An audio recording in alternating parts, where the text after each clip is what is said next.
Hello students.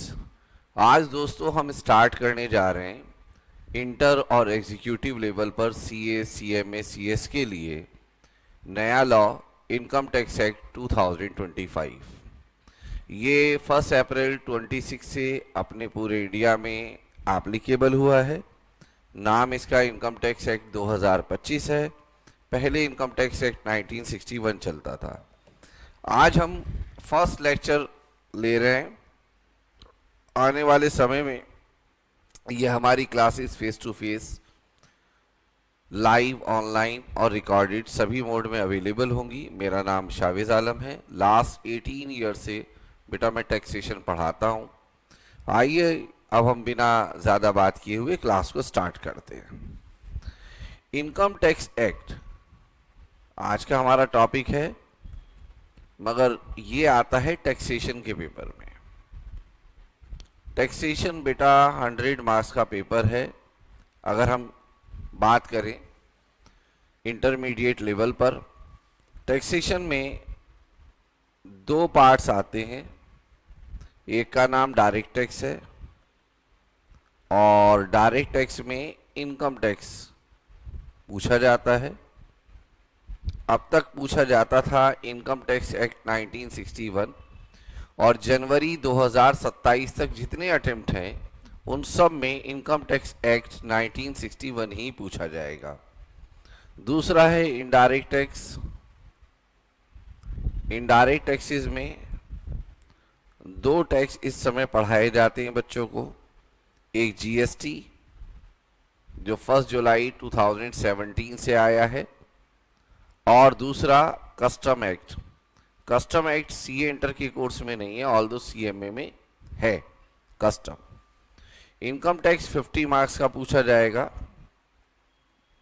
और GST भी 50 marks का है। इनकम टैक्स में दो तरह के क्वेश्चंस आते हैं और जीएसटी में भी दो तरह के क्वेश्चन आते हैं। जीएसटी का तो फुल कोर्स हमने यूट्यूब पर अपलोड कर दिया है और उसका एक सेशन रिवीजन क्लासेस का भी हो चुका है, जिसमें एक सेशन में हमने 4 क्लासेस ली हैं। मॉड्यूल 1 उसमें कवर करा दिया है। 50% से ज़्यादा रिवीजन हो चुका है। अभी हम इनकम टैक्स की ये क्लास इसलिए बना रहे हैं ताकि सभी बच्चों को हम अवेयर करा सकें कि कोर्स क्या है, और जो इनकम टैक्स एक्ट 1961 पढ़ रहे हैं लोग, उनको क्या जानने की ज़रूरत है। तो इनकम टैक्स एक्ट 1961 हो या इनकम टैक्स एक्ट 2025 हो, दोनों को डायरेक्ट टैक्स कहेंगे। 50 मार्क्स का ये पेपर आएगा। इसमें दो तरह के क्वेश्चंस आएंगे, एमसीक्यू और डिस्क्रिप्टिव। ये दो तरह के क्वेश्चन है जो अभी तक के एग्जाम्स का पैटर्न है। डिस्क्रिप्टिव इस तरह से क्वेश्चन आता है। ये 15 मार्क्स के क्वेश्चंस हैं एमसीक्यू। यहां पर भी 15 मार्क्स है। इसमें आता है जी केस सिनेरियो। टोटल क्वेश्चंस आते हैं 8 क्वेश्चंस आते हैं, और दो तरह के क्वेश्चन आते हैं केस सिनेरियो। मतलब आपको एक बड़ा सा पैरा दे देंगे, उसमें से फिर आपको क्वेश्चंस सॉल्व करने होंगे। और दूसरा डायरेक्ट, मतलब सिंपल कह देता हूं मैं इसको। टोटल क्वेश्चंस आएंगे 8, जिसमें से 7 क्वेश्चन 2-2 नंबर के होंगे। 14 नंबर का 14 मार्क्स का पेपर होगा, और एक क्वेश्चन 1 नंबर का होगा। इस तरीके से 15। सेम पैटर्न रहेगा आपका जीएसटी में। डिस्क्रिप्टिव क्वेश्चन जो होगा वो होगा क्वेश्चन 1, 2, 3, 4। 2, 3, 4 में से एनी 2 अटेम्प्ट करने होंगे। एक 10 नंबर का होगा, 20 मार्क्स। और क्वेश्चन नंबर 1 जो होगा वो 15 मार्क्स का होगा। अब इस 15 मार्क्स में एक क्वेश्चन भी आ सकता है और दो भी आ सकते हैं, एक 10 नंबर का, एक 5 नंबर का, एक 11 नंबर का, एक 4 नंबर का। इस तरीके से जीएसटी में की बारे में हमने जीएसटी की क्लासेस में बात की है, इसलिए पैटर्न उसका भी सेम है। उसमें क्वेश्चन नंबर 9 से 16 तक एमसीक्यू के होंगे, और फिर क्वेश्चन नंबर 6, 5, 6, 7, 8 वो डिस्क्रिप्टिव क्वेश्चन होंगे। दो पार्ट में पेपर बटा होता है, पार्ट 1 एमसीक्यू का होता है और पार्ट 2 डिस्क्रिप्टिव का होता है। एमसीक्यू सारे एक साथ होते हैं इनकम टैक्स और जीएसटी के, और डिस्क्रिप्टिव एक साथ होते हैं। एमसीक्यू के लिए आपके ओएमआर शीट आती है और डिस्क्रिप्टिव के लिए एक नॉर्मल जो आंसर शीट होती है वो आती है। आइए अब हम बात करते हैं। फर्स्ट पॉइंट ये है, हम जो पढ़ने जा रहे हैं वो इनकम टैक्स एक्ट 2025 है।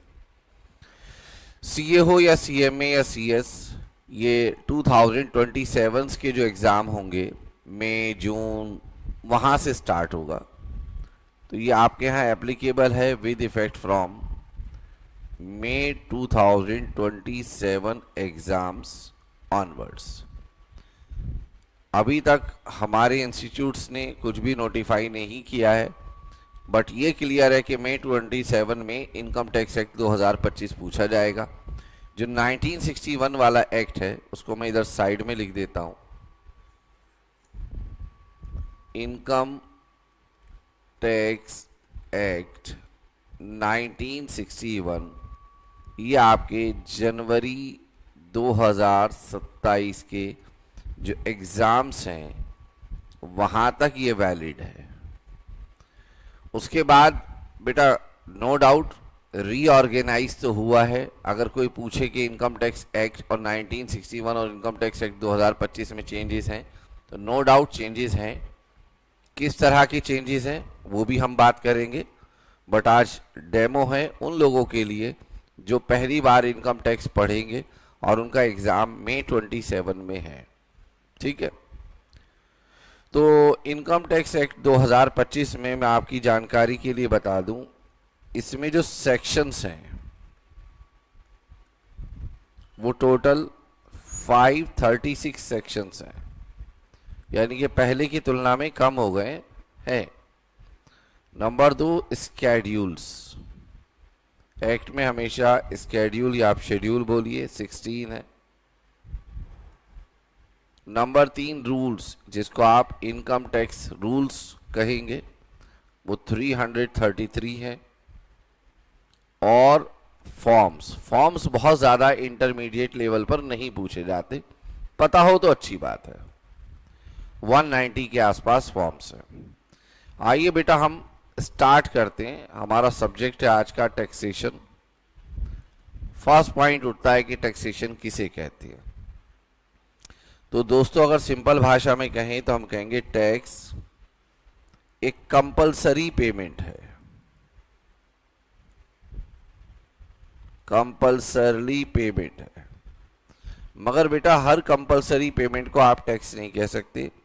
वो कंपलसरी पेमेंट जो थ्रू एन एक्ट ली जाए, एक एक्ट के थ्रू जो पेमेंट चार्ज की जाएगी किसी भी इनकम पर, उसको हम टैक्स कहेंगे अगर इनकम टैक्स की बात कर रहे हैं।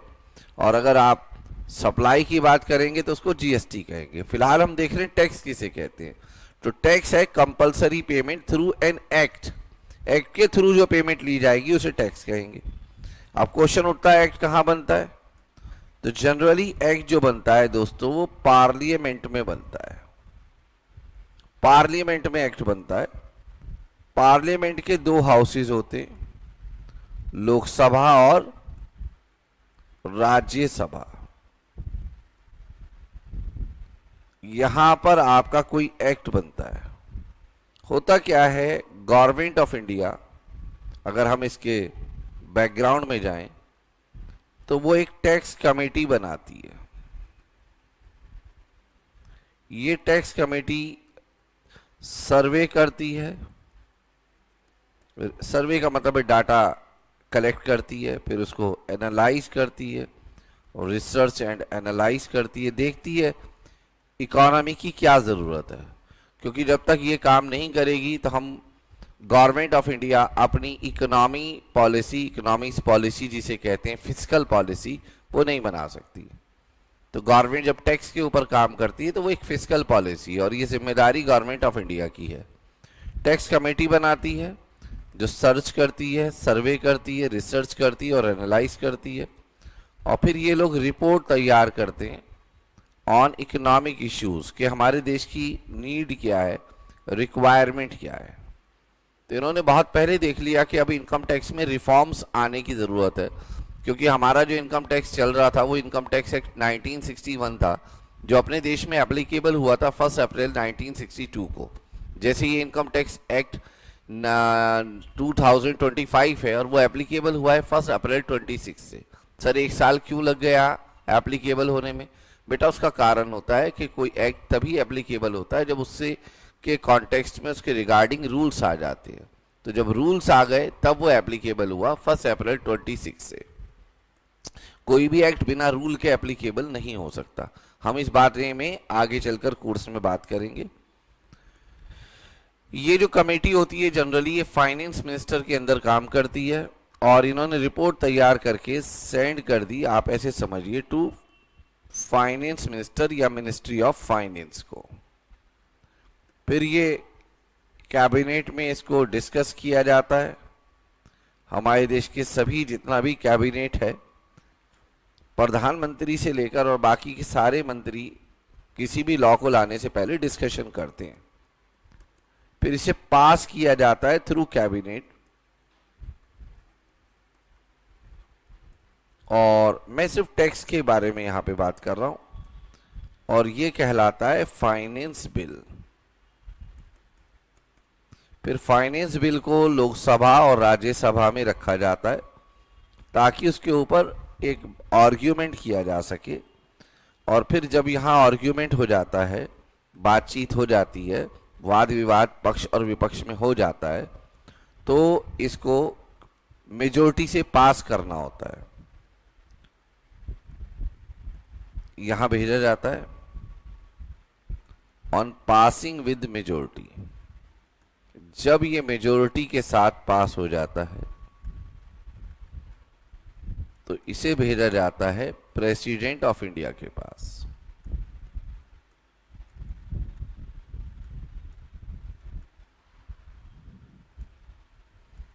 ये जो प्रेसिडेंट ऑफ इंडिया है ये हमारे देश का है डॉक्टर द्रौपदी मुर्मू है। इस समय मेरी जबान से निकल रहा था प्रणब मुखर्जी, बाई चांस। द्रौपदी मुर्मू है इस समय की हमारे देश की राष्ट्रपति। उनके पास भेजा जाएगा फॉर एसेंट। एसेंट का मतलब होता है स्वीकृति। और स्वीकृति कैसे दी जाती है? उनके साइन होंगे उस बिल के ऊपर और उस पर उनकी स्टैंप लगेगी। ऐसा करने से जो बिल उनके पास पहुंचा था वो एक्ट बन जाता है और इस एक्ट के थ्रू जो पैसा लिया जाता है, इस एक्ट के थ्रू जो कलेक्शन किया जाता है बाय द गवर्नमेंट डिपार्टमेंट, उसको हम टैक्स कहते हैं। बिना एक्ट के कोई टैक्स नहीं हो सकता। इतिहास में जब से देश आज़ाद हुआ है एक ही टैक्स है जो बिना एक्ट के लगा है, जो मेरी जानकारी है। एक से ज़्यादा हो तो कोई मुझे कमेंट बॉक्स में ज़रूर बताइएगा। वो है FBT, फ्रेंच बेनिफिट टैक्स। ये ईयर 2007 में लगाया गया था, जिसको बाद में वापस रोल बैक कर दिया गया था। ये वर्कर्स की सैलरी में जो उनको परक्यूजिट मिलता उसके ऊपर लगाया गया था, बाद में इसको रोल बैक कर लिया गया था क्योंकि अनकॉन्स्टिट्यूशनल था। बिना एक्ट के कोई टैक्स नहीं लग सकता। तो कुल मिला के बात ये बनी कि अगर एक्ट होगा तो टैक्स कहलाएगा, बिना एक्ट के कोई टैक्स नहीं हो सकता। अब बेटा ये बात तो आपको शाहवेज आलम ने कही कि कंपलसरी पेमेंट है थ्रू एन एक्ट और बिना जो टैक्स का लॉ बनता है यानी कि एक्ट बनता है वो पार्लियामेंट में बनता है। ये आपके पास कोई प्रूफ तो नहीं है ना भाई, ये तो मैंने एक टीचर ने आपसे बोल दिया, क्योंकि लॉ में रेफरेंस चाहिए होता है। बिना रेफरेंस के कोई लॉ वैलिड नहीं होता, ये आप याद रखिएगा। अगर मैं आपसे कोई बात बता रहा हूं तो आप मुझसे पूछेंगे कि बताइए कहाँ लिखा हुआ है। मेरा अपना ओपिनियन कोई लॉ नहीं है, इसलिए लॉ के लिए बहुत ज़रूरी है कोई भी हो वो बताए कि रेफरेंस क्या है। तो देखिए हमारे देश में सबसे ऊपर कॉन्स्टिट्यूशन ऑफ इंडिया है,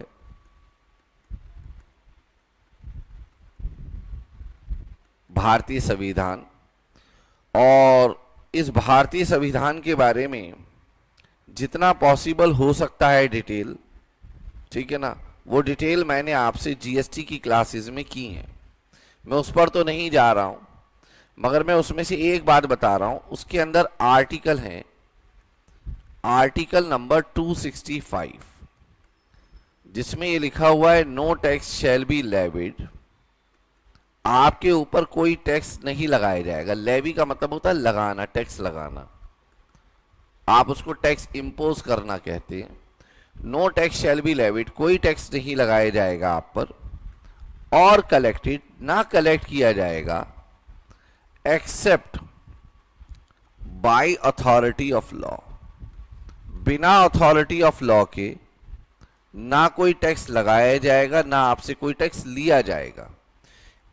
दैट्स वाई मैंने आपसे कहा कि टैक्सेशन एक कंपलसरी पेमेंट है थ्रू एन एक्ट। तो ये तो मैंने आपको सिंपल भाषा में कह दिया था कि बिना एक्ट के टैक्स नहीं लगाया जा सकता। ये लॉ कॉन्स्टिट्यूशन में कहाँ लिखा है? आर्टिकल नंबर 265 कहता है कि आपके ऊपर कोई टैक्स नहीं लग सकता, ना आप पर गवर्नमेंट लगा सकती है जब तक कि अथॉरिटी ऑफ लॉ ना हो, मतलब उसके लिए एक्ट ना हो। बिना एक्ट के कोई टैक्स नहीं लग सकता। तो जो एक्ट के थ्रू पेमेंट ली जाती है उसको हम टैक्स कहते हैं। दूसरी बात मैंने आपको क्या बताई? दूसरी बात मैंने आपको बताई कि लॉ पार्लियामेंट में बनता है। ऐसा हमेशा नहीं है कि लॉ हमेशा पार्लियामेंट में बनेगा।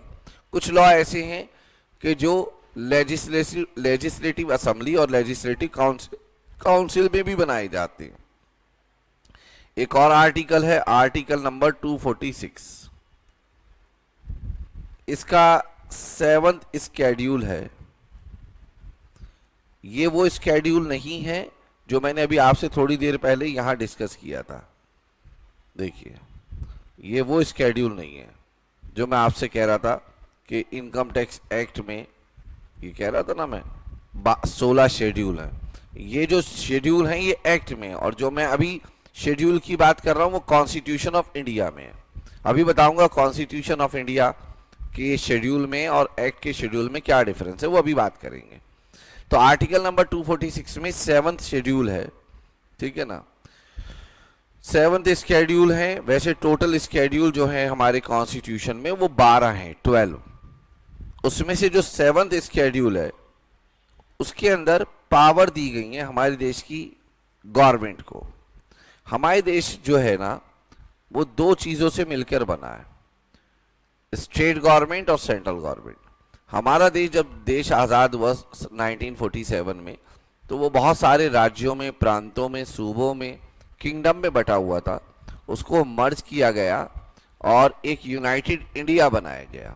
तो बहुत सारी स्टेट से मिलकर इंडिया बना है, जहाँ का कल्चर, कस्टम, रिचुअल्स, लैंग्वेज सब अलग अलग हैं, और उनको मिलाकर इंडिया बनाया गया। तो मिलाकर जो गवर्नमेंट काम करती है वो सेंट्रल गवर्नमेंट कहलाती है, और अलग अलग राज्यों में जो काम करती है वो स्टेट गवर्नमेंट कहलाती है।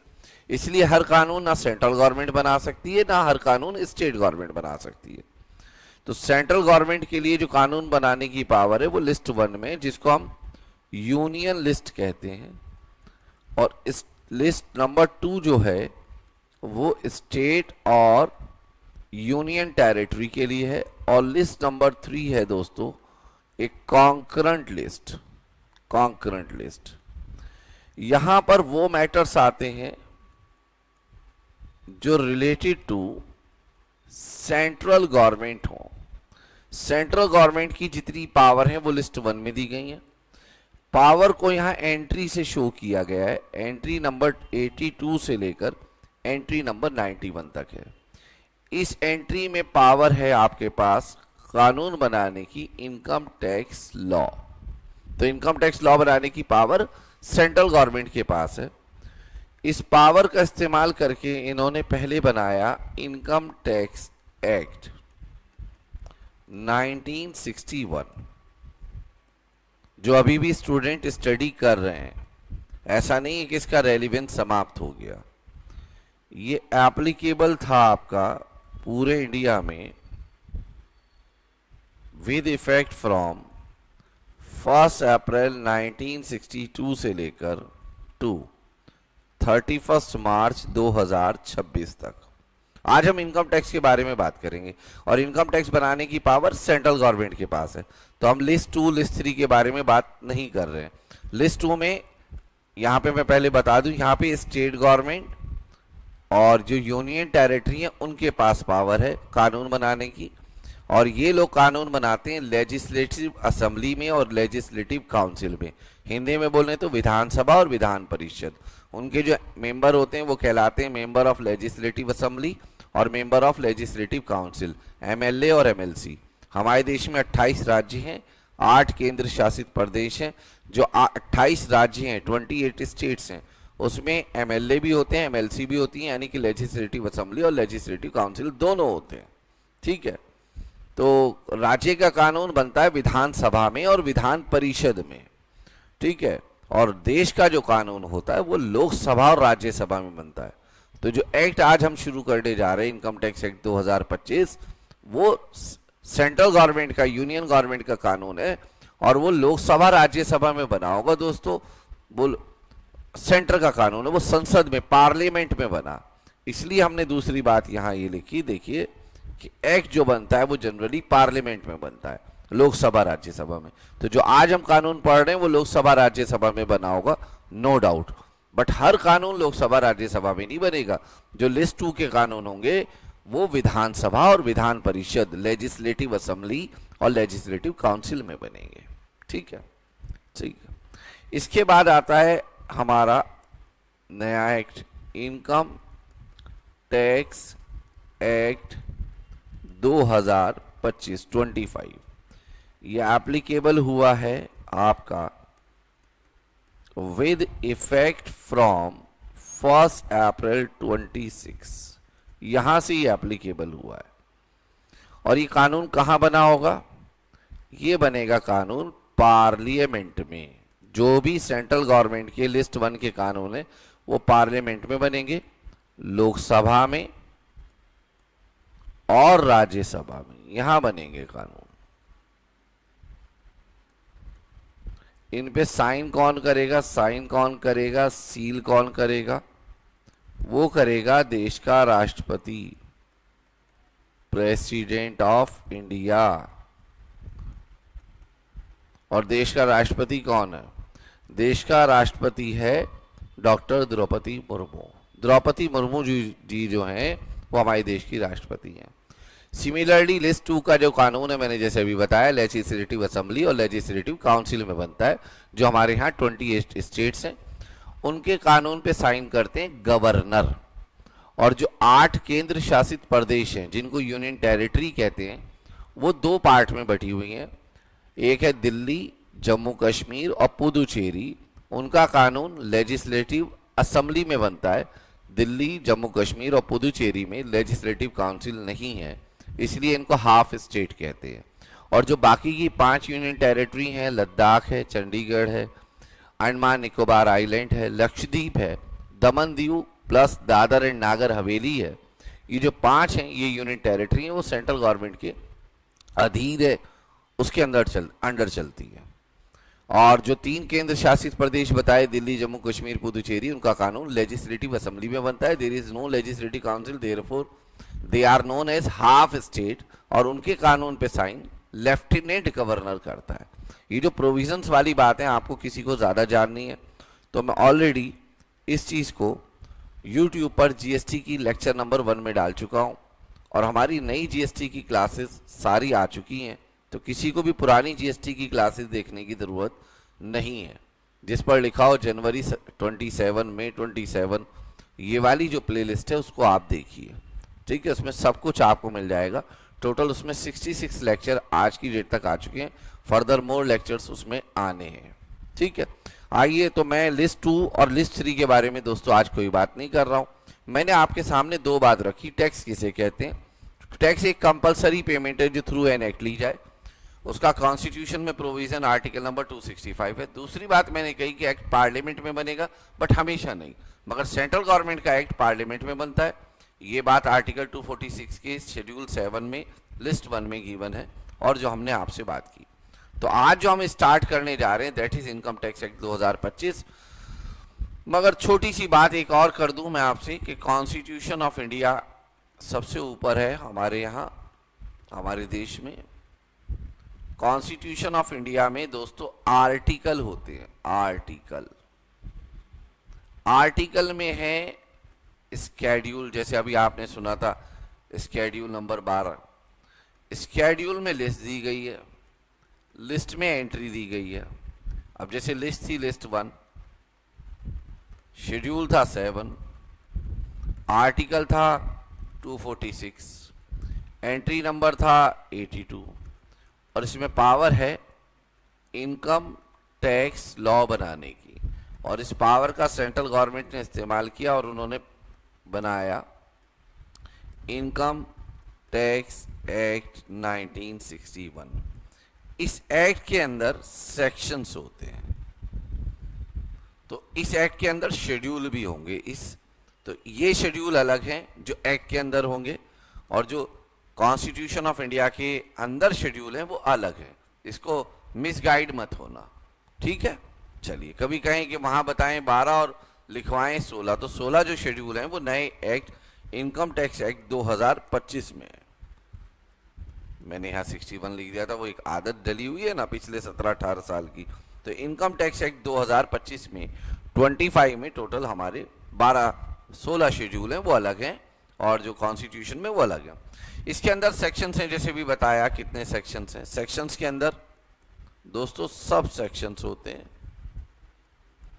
उसके अंदर क्लॉज होता है, और उसके अंदर फिर सब क्लॉज होता है। इस तरीके से ये चलता है, section, sub section, clause, sub clause. और अगर कोई कॉन्ट्राडिक्शन बात आ जाती है, कंडीशनल आ जाती है, कंडीशनल क्लॉज आ जाता है, जो कि नॉर्मली प्रोवाइडेड से स्टार्ट होता है, या फिर प्रोवाइडेड दैट से स्टार्ट होता है, या आपको मिलेगा प्रोवाइडेड फर्दर दैट, तो इनको हम कहते हैं प्रोविजो। प्रोविजो और प्रोविजो जो होती है वो मेन सेक्शंस को ओवररूल करती है हमेशा। जिस सेक्शन में ये प्रोविजो होगी, हम आगे इसको भी डिटेल में देखेंगे। मैं तो आज आपको बता रहा हूँ, इंट्रो दे रहा हूँ बेटा, आप इसको डेमो क्लास की तरह भी ट्रीट कर सकते हैं, और ये लेक्चर नंबर वैसे 1 है। एक्सप्लानेशन, एक्सप्लानेशन होता है फॉर रिमूवल ऑफ डाउट। अगर कहीं पर डाउट आ जाता है तो उस डाउट की क्लैरिटी के लिए, ठीक है, सेक्शन के अंदर एक्सप्लानेटरी नोट्स ऐड किए जाते हैं, जिसको हम एक्सप्लानेशन कहते हैं। इस तरीके से ये हमारा लॉ है। आइए आज की क्लास में हमको बेसिक 3 बातें समझनी है। Number 1, tax payer. मैं पढ़ाने जा रहा हूं आपको इनकम टैक्स एक्ट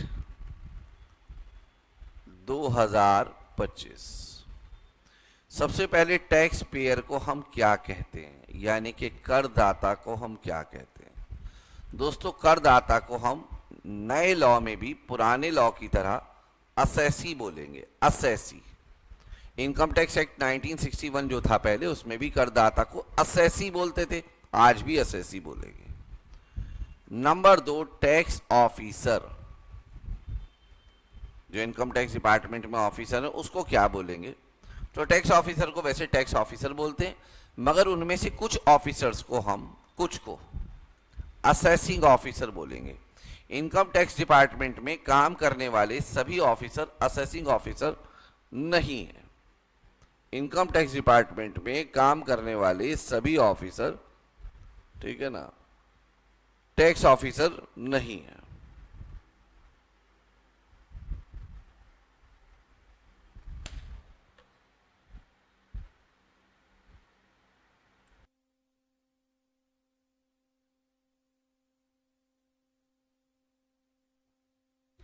तो बच्चों, जैसा मैंने आपको बताया कि हर एक ऑफिसर असेसिंग ऑफिसर नहीं है जो इनकम टैक्स डिपार्टमेंट में वर्किंग है।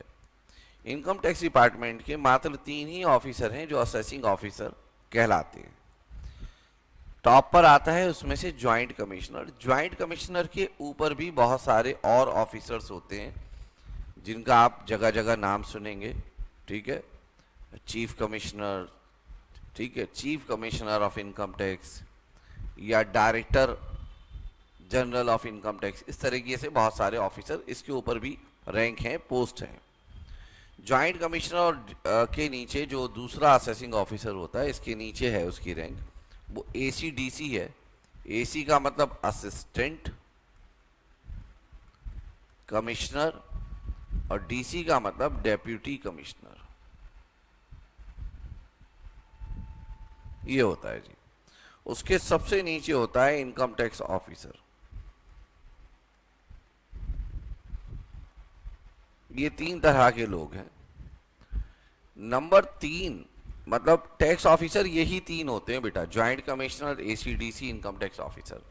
अगर किसी एसएससी का केस इनकम टैक्स डिपार्टमेंट में आता है, इन्वेस्टिगेशन होती है, जिसको हम स्क्रूटनी या असेसमेंट कहते हैं, तो इन 3 में से ही कोई एक ऑफिसर आपको हैंडल करेगा, आपसे बात करेगा।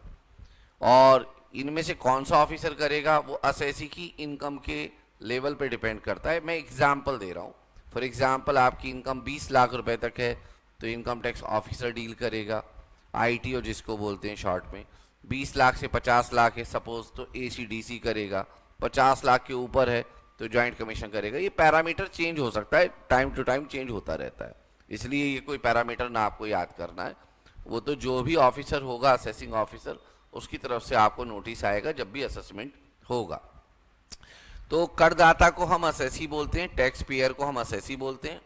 असेसी का मतलब कोई भी टैक्स पेयर है या जिसकी इनकम पर टैक्स लगना है या जिसकी इनकम पर टैक्स लगना चाहिए था उसने टैक्स नहीं दिया, वो सब असेसी हैं, करदाता हैं, टैक्स पेयर हैं।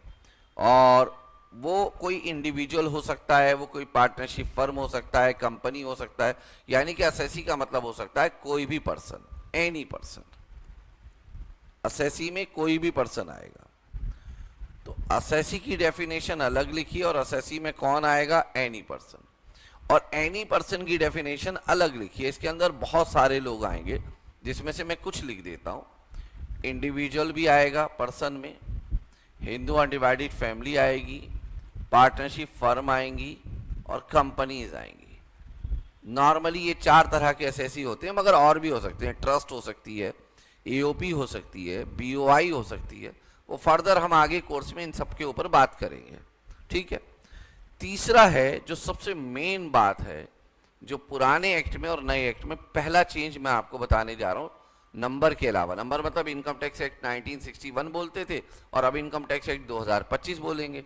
तो ये पहला चेंज था, बेसिकली नया लॉ आ गया। मगर उससे जो मेन पहला प्रोविजन मैं आपको बता रहा हूं वो ये है। वो क्या है, आज आपने पैसा कमाया तो क्या आज ही आप सरकार को टैक्स देने जाएंगे? ये क्वेश्चन है बेटा मेरा आप लोगों से। कल जाएंगे, 1 सप्ताह बाद, 1 महीने बाद, 1 क्वार्टर के बाद? तो नॉर्मली आप में से स्टूडेंट जानते होंगे, जो नहीं जानते वो अब जान लेंगे बेटा, कि 1 वर्ष समाप्त होने के बाद जाएंगे हम टैक्स देने के लिए। और ईयर जो हमारा स्टार्ट होता है वो इस ईयर स्टार्ट होता है 1 अप्रैल से और समाप्त होता है 31 मार्च को। यानी कि आप पहले 1 अप्रैल से लेकर 31 मार्च तक पैसा कमाएंगे, फिर अगले वर्ष उसके ऊपर टैक्स देंगे। और 1 अप्रैल 2025 से आप पैसा कमाना शुरू करेंगे और 31 मार्च 2026 तक, ध्यान से सुनना पहले, तो फिर आप नेक्स्ट ईयर टैक्स देंगे 2026-27 में। मैंने जानबूझ के 1 अप्रैल 2025 लिखा है, इसका मीनिंग मैं अभी बताऊंगा आपको। और आप टैक्स देंगे 1 अप्रैल 26 से लेकर 31 मार्च 27 तक, यहां तक आप टैक्स देंगे। ये आपका है फाइनेंशियल ईयर, यानी कि ये फाइनेंशियल ईयर है 2025-26, जिसका टैक्स आप फाइनेंशियल ईयर 26-27 में देंगे। और 26-27 में जो पैसा कमाएंगे उसके ऊपर टैक्स देंगे अगले वर्ष, ठीक है। अगर आप बात कर रहे हैं फाइनेंशियल ईयर 2025-26 की, तो यहां से लेकर जो भी आपने इनकम अर्न की होगी उस पर टैक्स पे किया जाएगा इस वर्ष में, tax to be paid. Income earn financial year 25-26 में और टैक्स दिया जाएगा फाइनेंशियल ईयर 26-27 में। तो अभी जो फाइनेंशियल ईयर समय ऑन गोइंग है, ये जून का मंथ है, जून 2026 चल रहा है, तो अगर देखा जाए तो फाइनेंशियल ईयर 26-27 ऑन गोइंग है, और फाइनेंशियल ईयर 26-27 में जो आप टैक्स देंगे वो फाइनेंशियल ईयर 25-26 का देंगे। और 25-26 में आपके यहाँ जो लॉ एप्लीकेबल था वो इनकम टैक्स एक्ट 1961 एप्लीकेबल था, क्योंकि इनकम टैक्स एक्ट 2025 तो बेटा इस डेट से आया है ना, इस डेट से 1 अप्रैल 26 से, और इस पर तो अभी पैसा कमा रहे हैं ना, पहले पूरा वर्ष समाप्त हो जाएगा फिर अगले वर्ष टैक्स देंगे ना हम, तो पहले पैसा कमा लेना हम तब टैक्स देंगे, तब देखेंगे इनकम टैक्स एक्ट 2025, ठीक है ना। तो अभी जो आप टैक्स देंगे इस वर्ष में वो इनकम टैक्स एक्ट 1961 के अकॉर्डिंग देंगे, और नॉर्मली उसकी जो डेट होगी टैक्स जमा करने की वो फाइनेंशियल ईयर 26-27 में वो 31 जुलाई होगी, यानी कि 31 जुलाई 2026 को जो आप टैक्स देंगे वो as per income tax act 1961 tax देंगे, एज पर टैक्स पे किया जाएगा इस डेट पर। यानी कि इस वर्ष जो भी व्यक्ति टैक्स देगा वो पिछले वर्ष की इनकम पर देगा, और पिछले वर्ष लॉ एप्लीकेबल था इनकम टैक्स एक्ट 1961, तो अभी भी पुराना लॉ लगेगा जो इस ईयर में आप टैक्स पे करेंगे, ठीक है। नॉर्मली 3 डेट्स होती हैं टैक्स जमा करने की, बट नए लॉ में 4 डेट है। नॉर्मली वो 3 डेट क्या क्या है, वो है 31 जुलाई, 31 अक्टूबर और 30 नवंबर, ये 3 डेट्स हैं। अलग अलग तरह के असेसी के लिए अलग अलग तरह की डेट्स हैं, जैसे इंडिविजुअल के लिए अलग है, ठीक है, कंपनी के लिए अलग है, जिनका इनकम टैक्स ऑडिट होता है वो अलग है, वो हम सब आगे भविष्य में देखेंगे। आज इंट्रो में ये सब बात करेंगे तो थोड़ा मिक्स हो जाएगा, कंफ्यूजन हो जाएगी। आज हम बिल्कुल सिंपल बात करना चाहते हैं ताकि हर स्टूडेंट को हमारी बात समझ में आए, चाहे किसी ने इनकम टैक्स पढ़ा हो पहले या ना पढ़ा हो, सबको समझ में आए। तो ये पिक्चर कुछ जैसी अभी दिखाई दे रही है आपको पॉइंट नंबर 3 में, ये पिक्चर है उस इनकम के लिए जो आपने 31 मार्च 26 तक अर्न की है। उस इनकम पर इनकम टैक्स एक्ट 1961 लगेगा और उसका टैक्स आप फाइनेंशियल ईयर 26-27 में देंगे। पुराने लॉ में इस फाइनेंशियल ईयर को, ऑड लॉ में इसको बोला जाता था प्रीवियस ईयर और इसको बोला जाता था असेसमेंट ईयर। उसके पीछे कारण था, कारण ये था कि जब आप पहले पूरे वर्ष पैसा कमा लेंगे और अगले वर्ष टैक्स देंगे तो उस टैक्स की कैलकुलेशन करनी पड़ेगी आपको, और कैलकुलेशन को बोलते हैं असेसमेंट करना। तो कैलकुलेशन होती थी अगले वर्ष, नेक्स्ट ईयर, जैसे 25-26 की इनकम है तो उसकी इनकम कैलकुलेट यानी कि असेसमेंट होता था 26-27 में, टैक्स का भी असेसमेंट 26-27 में होता था, इसलिए 26-27 को बोल दिया गया असेसमेंट ईयर। और हमेशा पिछले साल की इनकम पर लास्ट ईयर की इनकम को असेसमेंट किया जाता था, इसलिए उसको प्रीवियस ईयर कहते थे। ये मैं ओल्ड लॉ की बात कर रहा हूं, यानी कि इनकम टैक्स एक्ट 1961 की बात कर रहा हूं। अब आ गया इनकम टैक्स एक्ट 2025। अब क्या होगा, अब के लिए आप ऐसे समझिए, ये लॉ जो एप्लीकेबल होगा वो आपका एप्लीकेबल हुआ है 1 अप्रैल से, मगर 25 से नहीं, 2026 से। चलेगा कब तक चलेगा, तो आप हमेशा, मगर फाइनेंशियल ईयर समाप्त हो जाएगा आपका 31 मार्च 2027 को। तो ये फाइनेंशियल ईयर हो गया 2026-27। इस पर टैक्स देंगे आप फाइनेंशियल ईयर 2027-28 में, और इस डेट से एप्लीकेबल हो गया है, इफेक्टिव हो गया है नया लॉ इनकम टैक्स एक्ट 2025। ये न्यू लॉ है। यहां से अब इसकी इनकम पर जो आप टैक्स देंगे अगले वर्ष देंगे, इसकी इनकम पर टैक्स देंगे आप, यहां पे एप्लीकेबल होगा आपका इनकम टैक्स एक्ट 2025, और इसका टैक्स देंगे आप अगले वर्ष 31 मार्च 2028 तक। यहां जो टैक्स पे किया जाएगा इनकम अर्न करोगे, इनकम अर्न करोगे, यहां पर यहां इनकम अर्न करोगे कौन से ईयर में, 2026-27 में, और उसका टैक्स दोगे आप इस ईयर में 27-28 में। तो जब आपका मई 27 में पेपर आएगा तो मई 27 जो एग्जाम होगा या जून 2027 का जो एग्जाम होगा वो बेटा 26-27 के बीच में नहीं होगा, वो होगा 27-28 के ईयर में, फाइनेंशियल ईयर में। और उस समय ये डेट जो 31 मार्च 2027 दिखाई दे रही है डेट, ये पास हो चुकी होगी, जा चुकी होगी, एक्सपायर हो चुकी होगी, यानी कि ये फाइनेंशियल ईयर कंप्लीट हो चुका होगा। आप इस पीरियड में 27-28 में कहीं एग्जाम दे रहे होंगे और उस समय एग्जाम पर ये वाला फाइनेंशियल ईयर एप्लीकेबल होगा, और जब इस ईयर की इनकम पर टैक्स देंगे तब से एप्लीकेबल हुआ है इनकम टैक्स एक्ट 2025। ठीक है, इनकम टैक्स एक्ट 2025 एप्लीकेबल होगा इस ईयर की इनकम पर, जिसका टैक्स आपको 27-28 में देना है, और 27-28 में टैक्स 31 जुलाई को देना है। टैक्स आपको 31 जुलाई 2027। वैसे यहां टैक्स देने की 4 डेट्स बना दी गई हैं, 31 जुलाई, 31 अगस्त, 31 अक्टूबर और 30 नवंबर। अभी हम टारगेट करेंगे 31 जुलाई को। ठीक है, तो बाकी की 3 डेट्स किसके लिए हैं वो आप लिख लेना, चाहे मत लिखना, क्योंकि आगे हम इनको डिटेल में पढ़ेंगे। अभी लिखकर बेटा सिर्फ एक स्टूडेंट को कंफ्यूज होना है। ये मैंने इसलिए बता दी कि कोई बच्चा हो सकता है जिसने इनकम टैक्स एक्ट 1961 पढ़ा और थोड़ा बहुत इनकम टैक्स एक्ट 2025 कहीं सुन लिया हो किसी टीचर की वीडियो में, तो उसको ऐसा ना लगे कि हम उसको कोई मिस गाइड कर रहे हैं। तो इनकम टैक्स एक्ट 2025 एप्लीकेबल हुआ है आपका, इसलिए कहा जा रहा है कि वो 1 अप्रैल 2026 से एप्लीकेबल होगा। तो बच्चे यहाँ ना बहुत ज़्यादा कंफ्यूज हो जाते हैं।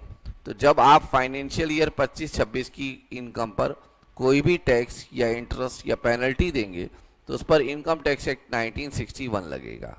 ठीक है, मगर 1 अप्रैल 2026 से जो आप पैसा कमाएंगे और अब कभी भी कमाएंगे उस पर इनकम टैक्स एक्ट 2025 लगेगा, और 26-27 की इनकम पर आप पहली बार 27-28 में टैक्स देंगे, और मई 2027 का जो एग्ज़ाम है या जून 2027 का जो एग्ज़ाम है वो इस फाइनेंशियल ईयर में हो रहा होगा, इसलिए आपके यहाँ इनकम टैक्स एक्ट 2025 पूछा जाएगा। मगर जो जनवरी 2027 है उसमें अभी भी इनकम टैक्स एक्ट 1961 ही पूछा जाएगा। मैं उम्मीद करता हूँ इतनी बात आप लोगों को क्लियर हो गई है, समझ में आ गई है। अब जो दूसरा बड़ा चेंज है वो ये कि इस फाइनेंशियल ईयर को, जैसे वहां पे कहा जाता था प्रीवियस ईयर असेसमेंट ईयर, अब आप प्रीवियस ईयर और असेसमेंट ईयर नहीं कहेंगे, इनको आप टैक्स ईयर कहेंगे। टैक्स ईयर, ये टैक्स ईयर है, यानी कि आप कह सकते हैं टैक्स ईयर 2026-27 की इनकम पर या फाइनेंशियल ईयर 2026-27 की इनकम पर आप टैक्स ईयर 2027-28 में टैक्स देंगे। ठीक है, आप ऐसे कह सकते हैं फाइनेंशियल ईयर 2026-27 की इनकम पर टैक्स ईयर, जो कि एक फाइनेंशियल ईयर ही है, 2027-28 में टैक्स दिया जाएगा। इसलिए हम पूरे कोर्स में कहीं बोल दें फाइनेंशियल ईयर 2026-27 इसकी है इनकम, और टैक्स ईयर है इसका 2027-28। टैक्स टू बी पेड, इसमें टैक्स दिया जाएगा। तो अगर मुझे पूछा गया एग्जाम में कि फाइनेंशियल ईयर 2026-27 की इनकम पर कैलकुलेशन करिए, असेसमेंट करिए, और मैंने अपने आंसर में लिख दिया टैक्स ईयर 2027-28, तो दोनों बातें सेम है, अलग अलग नहीं है। ठीक है, ये सेम बात है। बट अगर मैं लिखूं फाइनेंशियल ईयर 2027-28 इसकी इनकम और 2027-28 का टैक्स ईयर। तो बेटा ये दोनों बातें सेम नहीं हैं, क्योंकि जो फाइनेंशियल ईयर 2027-28 की इनकम होगी उस पर नेक्स्ट टैक्स ईयर 2028-29 में टैक्स दिया जाएगा। ये इसलिए बताया हमने आपको, जब हम क्वेश्चन आंसर करेंगे तो हमें ये क्लैरिटी होनी चाहिए कि एग्जाम में, टीचर एग्जाम में आपकी बुक्स में दिया होगा financial year 26-27, but teacher use कर रहे होंगे टैक्स ईयर 27-28। तो ये बिल्कुल वही कॉन्सेप्ट है जो पहले प्रीवियस ईयर असेसमेंट ईयर का होता था, मगर मैं उसको ज़्यादा एलोबोरेट इसलिए नहीं कर रहा हूँ क्योंकि बच्चे जो हैं, जो पहली बार लॉ पढ़ेंगे, उनको अगर नहीं भी पता हो तो भी काम चल जाएगा। मगर बहुत सारे ऐसे स्टूडेंट होंगे हमारे, विद ड्यू रेस्पेक्ट, जिनका जनवरी में या सितंबर में एग्ज़ाम क्लियर नहीं हो पाया, या उन्होंने पुराना लॉ पढ़ रखा है और वो मई में एग्ज़ाम देने जा रहे हैं पहली बार या दूसरी बार, या उन्होंने पुराना लॉ पढ़ रखा है, तो उससे वो परेशान ना हो। फाइनेंशियल ईयर 26-27 की इनकम पर फाइनेंशियल ईयर 27-28 में टैक्स दिया जाएगा विदाउट एनी डाउट। बस उसको अब प्रीवियस ईयर असेसमेंट ईयर की जगह दोस्तों हम टैक्स ईयर कह रहे हैं। यानी कि पुराने लॉ में, ओल्ड प्रोविजन में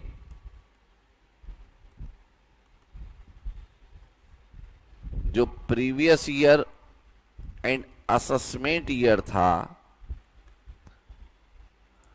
now it is tax year in new provision.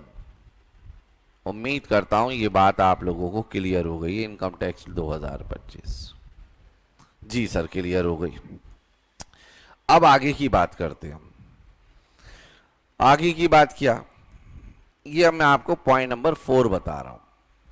तो हमारी बात ये हो गई कि हम 2026-27 की इनकम पर 2027-28 में टैक्स देंगे, यानी कि फाइनेंशियल ईयर 2026-27 में जो भी पैसा कमाया होगा उस पर टैक्स देंगे हम फाइनेंशियल ईयर 2027-28 में, या आप बोल लीजिए टैक्स ईयर 2027-28, 27-28, ठीक है। यहां पे आप टैक्स देंगे, यहां की इनकम है और यहां पे दिया जाएगा उस पर टैक्स, और जो 27-28 में पैसा कमाएंगे उसका टैक्स आगे देंगे 28-29 में। टैक्स देने की वैसे मैंने आपको 4 तारीख बताई, जिसमें से मैंने कहा अभी सारी डेट्स आज की डेट पर डिस्कस नहीं करिए, आगे चलकर हम उसको पढ़ेंगे। तो 31 जुलाई 2027 तक पहली बार आपको टैक्स देना होगा नए लॉ के अनुसार। 31 जुलाई 2027 को पहली बार टैक्स डिपॉजिट करना होगा, और डिपॉजिट किया जाता है टैक्स इनटू। अब मैं आपसे एक क्वेश्चन पूछता हूं, आप लोग उसका जवाब देंगे। टैक्स बताइए, पुलिस स्टेशन में जमा किया जाएगा या इनकम टैक्स डिपार्टमेंट में टैक्स जमा किया जाएगा? ये मेरा क्वेश्चन है आपसे। आपने सोच लिया होगा income tax department, police station तो सोचा नहीं होगा। तो डिपॉजिट जो टैक्स होता है वो कभी भी ना पुलिस स्टेशन में तो होने का कोई क्वेश्चन ही अराइज नहीं होता, इनकम टैक्स डिपार्टमेंट में भी जमा नहीं होता। टैक्स हमेशा जमा होता है ऑथराइज बैंक में, और ये बैंक ऑथराइज करता है CBDT, central board of direct tax. Central board of direct tax जिस बैंक को कहेगा उस बैंक में इनकम टैक्स का पैसा आप जमा कराएंगे अपनी ड्यू डेट तक, जिसमें से पहली ड्यू डेट हमने बताई 31 जुलाई। और भी हैं, हम मान के चलते हैं आप एक नॉर्मल टैक्स पेयर हैं, अलग अलग तरह के लोगों के लिए अलग अलग तरह की टैक्स की डेट्स है, ठीक है, वो सब हम बाद में देखेंगे। तो central board of direct tax आपको बताएगा कौन से बैंक में टैक्स जमा होगा। सर हमको कैसे पता चलेगा? सबसे आसान तरीका है, जो भी आपके नियर बाई बैंक है उसमें जाइए और पूछ लीजिए कि सर आपके यहाँ टैक्स जमा होता है? होता होगा तो वो कहेंगे हाँ होता है, और नहीं होता होगा तो मना कर देंगे। जीएसटी में भी टैक्स बैंक में जमा होता है, मगर जीएसटी का टैक्स जमा करने का तरीका कुछ और है, और इनकम टैक्स में ऑथराइज बैंक बाई सीबीडीटी में जमा होता है। वहाँ central board of indirect tax and custom देखते हैं, सीबीआईसी। तो कोई बच्चा जिसने जीएसटी को पढ़ा है बेटा, वो इनकम टैक्स को उससे लिंक ना करे। इनकम टैक्स का तरीका अलग है, जीएसटी का तरीका अलग है। ओके, हो गई बात।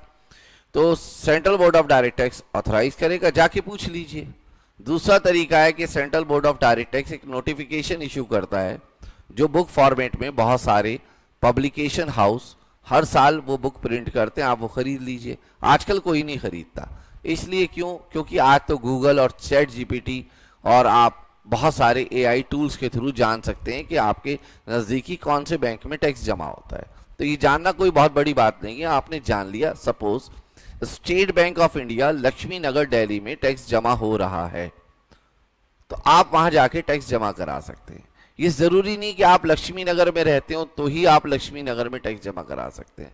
इनकम टैक्स में ऐसा कोई जरूरी नहीं कि जिस स्टेट के आप हैं उसी स्टेट में टैक्स जमा कराएंगे। लाइक जीएसटी, इनकम टैक्स पूरे होल ऑफ इंडिया के लिए आप जहां मर्जी टैक्स जमा कराइए, इंडियन बैंक में जमा कराइए, मगर वो ऑथराइज होना चाहिए by central board of direct tax. दूसरा क्वेश्चन अराइज होता है कि जहां हम टैक्स जमा कराएंगे क्या वहां हमारा अकाउंट होना जरूरी है? तो जवाब है नहीं। अगर आपका अकाउंट वहां नहीं है उस बैंक में तो भी आप टैक्स जमा करा सकते हैं। दूसरा क्वेश्चन है क्या ऑनलाइन जमा कराना है लाइक जीएसटी? नहीं, आप ऑफलाइन भी जमा करा सकते हैं, मगर टैक्स जमा कराने के लिए हमेशा आपको एक चालान भरना है। चालान का मतलब एक फॉर्म, ये चालान आपको भरना है। बिना चालान के आप टैक्स जमा नहीं करा सकते, ठीक है? ये एक फॉर्म होगा, टैक्स डिपॉजिट फॉर्म है ये। अभी इसका नंबर वगैरह सब बताते हैं आपको। इसमें आपका नेम, एड्रेस, ठीक है, आपका परमानेंट अकाउंट नंबर होगा, जैसे AMQPA 1074L, 5 अल्फ़ाबेट, 4 न्यूमेरिकल और 1 अल्फ़ाबेट, ये 10 नंबर का एक पैन नंबर होगा, 10 डिजिट का। उसके बाद आपकी टैक्स की जानकारी होगी, टैक्स डिटेल होगी, और टैक्स डिटेल के नीचे यहाँ ऐसे ऐसे डॉट डॉट करके पड़ा होगा, और यहाँ होगा टैक्स पेयर काउंटर फॉइल, जिसको आप एक्नॉलेजमेंट कह सकते हैं। यहाँ भी बहुत सारी जानकारी होगी। बैंक का कर्मचारी एक स्टैंप यहाँ लगाएगा जिस बैंक में आप जमा करेंगे, एक यहाँ पर, और इस जगह से इस फॉर्म को 2 पार्ट में बांटेगा और नीचे वाला हिस्सा आपको दे देगा कि आपके पास प्रूफ है कि आपने टैक्स जमा करा दिया है। तो टैक्स कहाँ जमा होता है? बैंक में, एक चालान के थ्रू। फॉर्म नंबर वगैरह के बारे में अलग से बात करेंगे अभी। और बिना चालान के, बिना इस फॉर्म के आप टैक्स जमा नहीं करा सकते। कराएंगे तो टैक्स जमा माना ही नहीं जाएगा, क्योंकि आपके पास कोई प्रूफ ही नहीं है। आप ऑनलाइन टैक्स जमा कराइए तब भी ये फॉर्म जमा करना है, आप ऑफलाइन टैक्स जमा कराइए तब भी ये फॉर्म जमा करना है। मगर ये फॉर्म से पहले आपके पास पैन नंबर होना चाहिए। पैन नंबर कौन देगा?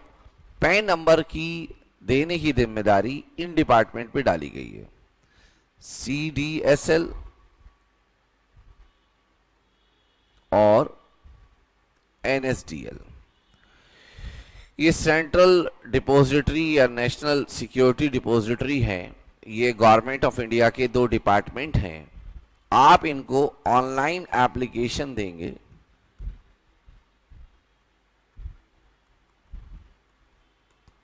For pan permanent account number एक प्रेस्क्राइब फॉर्म में।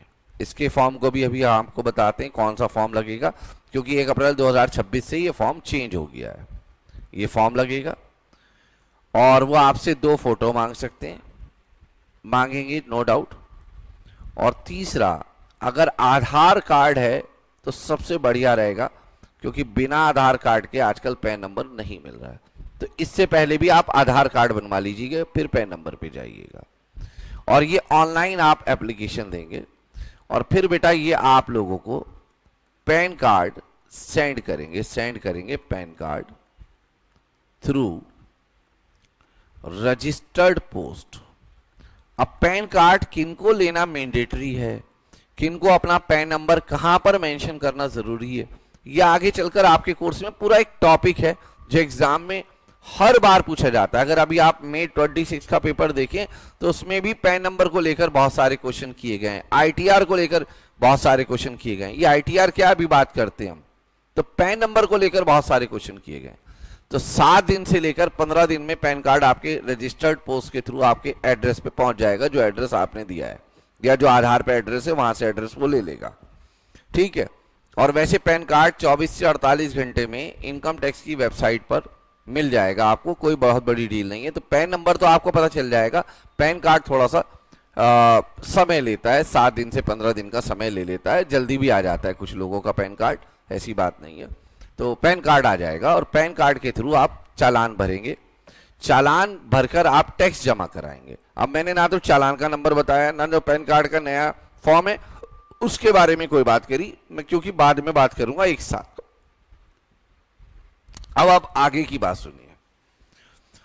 आपने अभी सुना कि आपको डिपॉजिट करना है टैक्स, तो डिपॉजिट ऑफ टैक्स करना है, आपको टैक्स जमा करना है। और जब आप टैक्स जमा करेंगे तो ऐसा तो है नहीं कि जितना मर्जी आएगा उतना इनकम टैक्स जमा कर देंगे। उससे पहले आपको टैक्स कंप्यूट करना होगा, तो आपको करना पड़ेगा कंप्यूटेशन ऑफ इनकम टैक्स। और इनकम टैक्स कंप्यूट होगा इनकम पर, तो इनकम टैक्स से भी पहले आपको कंप्यूटेशन ऑफ इनकम करना होगा। तो नंबर 1 आप इनकम कंप्यूट करिए, नंबर 2 उसके ऊपर टैक्स कंप्यूट करिए, और नंबर 3 टैक्स डिपॉजिट करिए। जब ये 3 काम आप कर लें तो नंबर 4, अच्छा ये कौन करेगा कंप्यूटेशन ऑफ इनकम? असेसी खुद करेगा, यानी कि टैक्स पेयर या उसका कोई स्टाफ या उसका चार्टर्ड अकाउंटेंट या उसका कॉस्ट अकाउंटेंट या उसका कोई लॉयर जो जानकार होगा, वो खुद है जानकार तो खुद टैक्स भी वो खुद कंप्यूट करेंगे। टैक्स जाके बैंक में जमा कर देंगे, ऑनलाइन या ऑफलाइन, एक चालान के माध्यम से टैक्स जमा हो गया। बेटा इन तीनों काम में कहीं पर भी आपके सामने इनकम टैक्स डिपार्टमेंट का कोई भी ऑफिसर, चाहे असेसिंग ऑफिसर हो या उसके ऊपर कोई ऑफिसर हो या नीचे, कोई आपके सामने नहीं आया, इनकम टैक्स डिपार्टमेंट ने आपसे कोई डील नहीं करी, तो फिर ये इतने बड़े बड़े इनकम टैक्स डिपार्टमेंट पूरे देश के हर शहर में क्यों बनाए गए? बेटा ये 4th काम के लिए आपके लिए बनाए गए। 4th एक्टिविटी आप इनकम टैक्स डिपार्टमेंट के साथ करेंगे। जब आप इनकम कमा लें, इनकम कंप्यूट कर लें, टैक्स कंप्यूट कर लें, टैक्स जमा कर दें, तो उसके बाद आपके लिए मैंडेटरी है कि आप बताएं कि मेरा नाम शाविज आलम है, मेरे फादर का मदर का नाम ये है, पिताजी माताजी का नाम, मैं यहाँ से पैसा कमाता हूँ, यहाँ खर्च किया, इतना पैसा मेरी इनकम बनी, उस पर मैंने इतना टैक्स फला बैंक में जमा करा दिया। ये पूरी डिटेल जो होती है इसे हम कहते हैं furnishing of return of income. और इस रिटर्न ऑफ इनकम को आप ITR भी कहते हैं, इनकम टैक्स रिटर्न। ये आप डील करेंगे इनकम टैक्स डिपार्टमेंट के साथ, टैक्स जमा करेंगे ऑथराइज बैंक में, इनकम और इनकम टैक्स खुद कंप्यूट करेंगे। अगर आपकी इनकम और इनकम टैक्स डिपार्टमेंट कंप्यूट करता है तो फिर उसको हम असेसमेंट, स्क्रूटनी या इन्वेस्टिगेशन कहते हैं। इंटरमीडिएट लेवल पर वो नहीं है। ये जो 4 चीज आपको दिखाई दे रही है ये सिलेबस है, ठीक है, ये सिलेबस है इंटर लेवल पर। इसके बाद इनकम टैक्स डिपार्टमेंट आपकी इन्वेस्टिगेशन कर सकता है, स्क्रूटनी कर सकता है, असेसमेंट कर सकता है, रीअसेसमेंट कर सकता है। तो वो अभी आपके इंटरमीडिएट लेवल पर कोर्स में नहीं है, ये सिलेबस है। और इस सिलेबस को पूरा करने के लिए सोर्स ऑफ नॉलेज क्या होगा? तो जिन लोगों का एग्जाम मई 27 में है उनको नंबर 1 एक्ट पढ़ना है, और वो एक्ट होगा इनकम टैक्स एक्ट 2025। बट किसी का एग्जाम जनवरी 2027 तक है तो वो 2025 वाला एक्ट नहीं पढ़ेगा, इनकम टैक्स एक्ट 1961 पढ़ेगा। फिर वो दूसरा रूल्स पढ़ेगा, income tax rules. 3rd number central board of direct tax के नोटिफिकेशन और सर्कुलर, ये पढ़ेंगे आप। Number 4 ITAT income tax appellate tribunal, high court, supreme court के केस लॉ, जो कि अभी आपके कोर्स में बहुत ज़्यादा नहीं है नए लॉ के हिसाब से। बट जहाँ पे नया लॉ में कोई एक्ट नहीं होगा तो वहाँ पे हम पुराने एक्ट को रेफ़र करेंगे, पुराने लॉ को रेफ़र करेंगे, हाई कोर्ट सुप्रीम कोर्ट के जजमेंट को, ठीक है। ऐसा नहीं है कि वो नलीफाई हो गए। नंबर 5 होती है बेटा, हर वर्ष अमेंडमेंट आती है, अमेंडमेंट। तो आपके यहाँ अमेंडमेंट आएगी एज पर फाइनेंस एक्ट 2026। तो जो भी हम आपको पढ़ाएंगे वो एज पर फाइनेंस एक्ट 2026 होगा। अमेंडेड होगा और वो आपके मई 27, सितंबर 27 और जनवरी 28 तक ये क्लासेस आपकी वैलिड रहेंगी, एप्लीकेबल रहेंगी, सारी अमेंडमेंट के साथ पढ़ाया जाएगा। ये था जी आपका सोर्स ऑफ नॉलेज, ये हम पढ़ेंगे और इसको पढ़ने में नो डाउट टाइम लगेगा, विदाउट एनी डाउट इसमें टाइम लगेगा, ठीक है ना। अब पहला जो पॉइंट है वो है सिलेबस, कंप्यूटेशन ऑफ इनकम, और दूसरी चीज है computation of income tax. Income को कैसे कंप्यूट करेंगे, तो इनकम बेटा दो तरह की होगी, एक होता है टैक्सेबल इनकम और एक होगी नॉट टैक्सेबल इनकम। एक टैक्सेबल और एक नॉट टैक्सेबल। जो टैक्सेबल इनकम है वो 5 हेड्स में बटी हुई है। नंबर 1, आप जॉब करके पैसा कमा सकते हैं, जिसको आप सैलरी इनकम कहेंगे, चाहे आप मजदूर हो या सीईओ हो। अगर सैलरी या वेजेस या रेम्युनरेशन आपको मिल रहा है तो वो आपकी सैलरी इनकम है। बहुत जगह पे सीईओ की इनकम जो होती है, मैं भी यहीं क्लैरिफाई कर देता हूँ, क्योंकि कुछ ज्ञानी लोग भी रहते हैं जो यूट्यूब पर हमारी वीडियो देखते हैं, तो उनके ज्ञान में की नॉलेज के लिए मैं बोल रहा हूँ। हर सीईओ की जो रेम्युनरेशन है, बहुत सारे सीईओ ऐसे होते हैं जिनके रेम्युनरेशन को हम सैलरी में कंसीडर नहीं करते, मैं भी क्लैरिफाई कर देता हूँ। यानी कि अगर आप कहीं पर भी as a employ income earn कर रहे हैं तो वो आपकी इनकम सैलरी इनकम कहलाएगी। दूसरा है प्रॉपर्टी से मिलने वाला rent, rent from house property, तो ये दूसरा हेड है आपका हाउस प्रॉपर्टी यानी कि कैटेगरी। तीसरा है बिजनेस और प्रोफेशन से पैसा कमाना, चाहे आप बिजनेसमैन हैं या प्रोफेशनल है, चाहे छोटा सा कार्ट लगाते हैं या बहुत बड़ी फैक्ट्री है, ठीक है, या छोटे चार्टर्ड अकाउंटेंट हैं या बहुत सारे मल्टीपल आपके मतलब ऑफिसेज हैं, वो सब प्रोफेशनल है और उसको शॉर्ट में हम पीजीबीपी कहते हैं, profit and gains of business और प्रोफेशन। नंबर 4 है कैपिटल गेन्स और नंबर 5 है अदर सोर्स। ये जो 5 आपको दिखाई दे रहे हैं ये आपके 5 हेड्स ऑफ इनकम है, यानी कि 5 कैटेगरी हैं टैक्सेबल इनकम की। अगर आपकी इनकम कोई भी टैक्सेबल होगी तो इन 5 कैटेगरी में आएगी, अदरवाइज वो नॉट टैक्सेबल होगी। और अगर नॉट टैक्सेबल होगी तो उसके 2 पार्ट हो सकते हैं, एक है एग्जेम्प्ट यानी कि टैक्स फ्री, जिस पे टैक्स नहीं लगेगा, फॉर एग्जाम्पल खेती बाड़ी से होने वाली इनकम, और नंबर 2 कैपिटल रिसीट्स। बेटा यहां कंफ्यूज मत होना, कैपिटल रिसीट्स अलग चीज है और कैपिटल गेन अलग चीज है। कैपिटल गेन तो आप ऐसे समझ लीजिए, किसी कैपिटल एसेट्स को बेचकर जो आप पैसा कमाते हैं वो कैपिटल गेन में आएगा। तो कैपिटल गेन अलग चीज है और कैपिटल रिसीट अलग चीज है, ठीक है। तो 5 इनकम टैक्सेबल हैं और 2 कैटेगरी हैं एग्जेम्प्ट की और या फिर कैपिटल रिसीट की, जिस पे टैक्स नहीं लगता।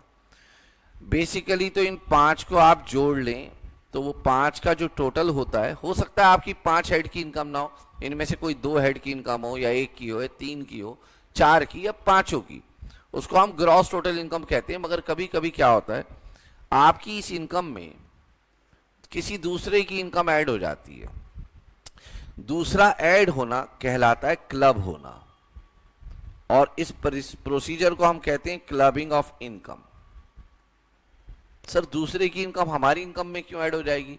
एक 5 साल का बेबी है आपका, जिसके नाम पर 2 करोड़ रुपए की एफडी है, हर वर्ष 12 लाख रुपए का इंटरेस्ट उस पर आता है, तो ये इनकम 12 लाख रुपए की उस बच्चे की इनकम नहीं मानी जाएगी, या तो उसकी मम्मी की इनकम में या उसके पापा की इनकम में ऐड होगी। कैसे ऐड होगी उसके लिए हम क्लबिंग ऑफ इनकम के प्रोविजंस देखेंगे, मगर यहां समझाने का उद्देश्य ये था कि दूसरे की इनकम, बच्चे की इनकम मम्मी या पापा की इनकम में ऐड हो गई, इसे हम क्लबिंग ऑफ इनकम कहेंगे। अब कितने हेड हो गए? आपने सोच लिया होगा 6 है ना, गलत बात, हेड 5 ही है। हेड बेटा ये 1 to 5 है, ये 6 नंबर हेड नहीं है। क्लबिंग ऑफ इनकम हो भी सकती है आपकी, नहीं भी हो सकती। ऐसे बहुत सारे प्रोविजन आएंगे जो क्लबिंग ऑफ इनकम में आप आगे चलकर पढ़ेंगे कि कौन कौन सी इनकम पे क्लबिंग के प्रोविजन लगते हैं या कब कब लगते हैं। नंबर 7 है set of of losses. Sir ये क्या है, लॉसेस सेट ऑफ का मतलब क्या है, ये माइनस होता है बेटा।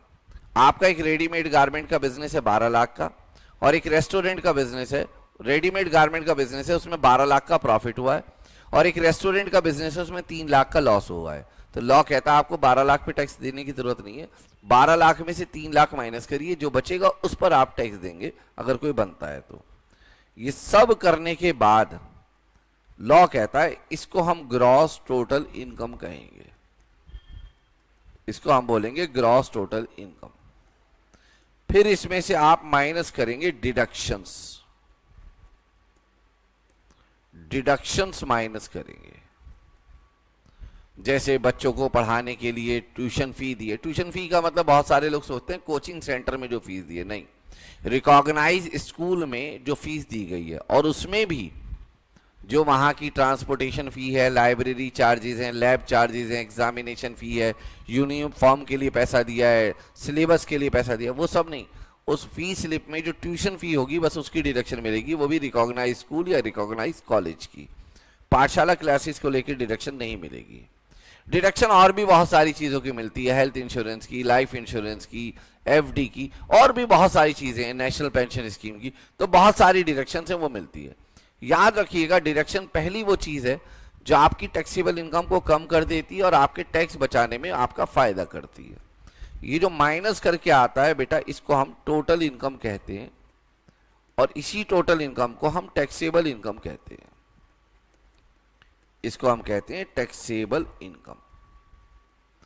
दूसरी तरफ है एग्जेम्प्ट। एग्जेम्प्ट का एक एग्जांपल मैं यहां लिखता हूं, जैसे एग्रीकल्चरल इनकम इन इंडिया। अगर आप खेती बाड़ी से पैसा कमाते हैं तो 100% टैक्स फ्री है ये, इस पर कोई भी टैक्स नहीं लगेगा, ठीक है। कैपिटल रिसीट, जैसे इश्यू ऑफ शेयर कैपिटल, एक कंपनी शेयर कैपिटल इश्यू करके पैसा लेकर आती है कंपनी में, बेटा वो उनकी इनकम नहीं मानी जाएगी, उस पर उनको कोई इनकम टैक्स नहीं देना है। इसके अलावा और भी बहुत सारे एग्जाम्पल हैं, मैंने अभी आपको आसान भाषा में समझाया क्या है।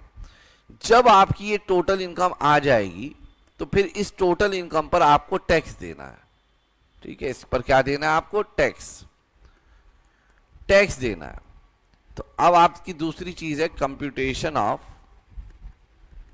Income tax. आज मैंने बहुत कॉम्प्लिकेटेड बात नहीं की, ठीक है ना, बड़ी सिंपल सिंपल बात की है। तो इनकम, पहले इनकम कंप्यूट करिए, फिर उस पर इनकम टैक्स कंप्यूट करना है। इनकम टैक्स को कंप्यूट करने के लिए आपको जानकारी होनी चाहिए रेट्स ऑफ टैक्स की,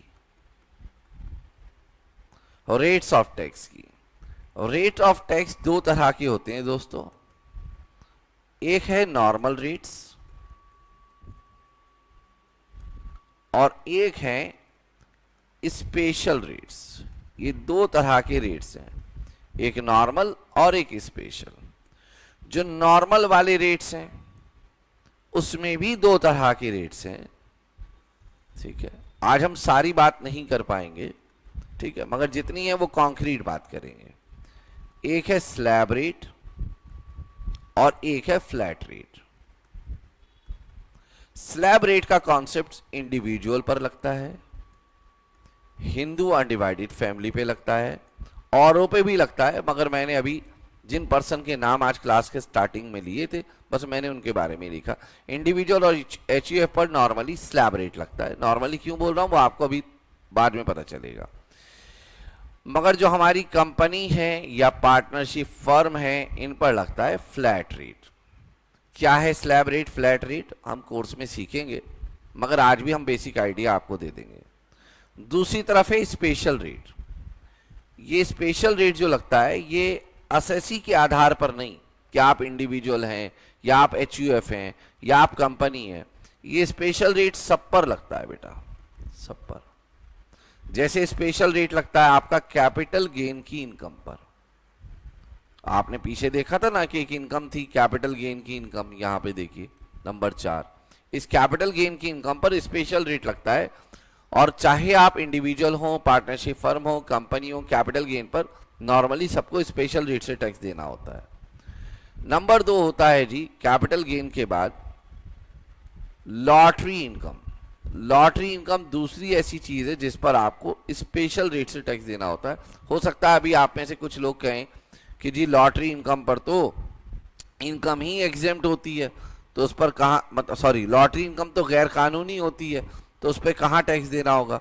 ये हम बेटा उसकी बात नहीं कर रहे जो आप सट्टा खेलते हैं या गैर कानूनी तरीके से लॉटरी खेलते हैं। ये हम जो भी लॉटरी ऑथराइज है, वैसे तो हम डिटेल में आगे डिस्कशन करेंगे इनकम फ्रॉम अदर सोर्स के चैप्टर में। यहाँ आप लॉटरी से मतलब समझ लीजिए फॉर एग्जांपल रियलिटी शो में जीता गया इनाम, ठीक है, उस पर जो आप टैक्स देंगे वो टैक्स आप देंगे दोस्तों किससे, स्पेशल रेट से, ठीक है ना, उसे हम कह रहे हैं लॉटरी इनकम। तीसरा है दोस्तों लॉटरी इनकम के बाद तीसरा है विनिंग फ्रॉम ऑनलाइन गेमिंग। क्या है जी, winning from online gaming, winning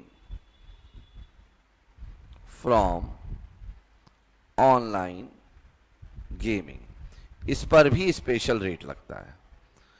winning from online gaming पर भी क्या लगता है, स्पेशल रेट लगता है विनिंग फ्रॉम ऑनलाइन गेमिंग पर भी। विनिंग फ्रॉम ऑनलाइन गेमिंग के बाद आता है आपका